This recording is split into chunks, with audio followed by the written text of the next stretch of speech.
What's up, guys? Ram 1500 2019 to 2023 engine air filter change.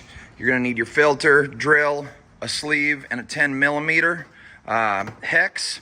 All right, we're gonna come on over here.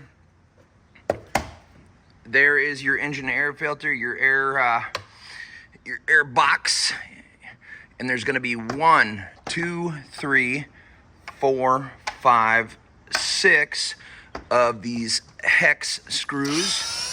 1, 2, come on, baby. 3, 4,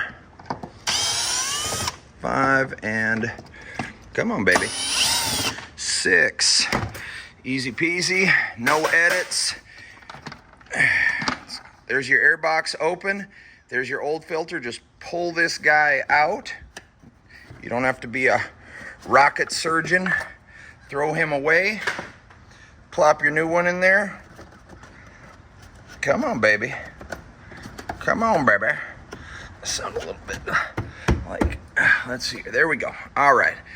Air filter goes in the air box, and I'm going to tell you the most important part of this. It's easy with one exception. Make sure that each one of these hex screws is actually seated nicely into its spot before you start screwing it in. That's it, guys. You should be able to change the engine air filter on that Ram. 3 minutes. Have a good one, guys.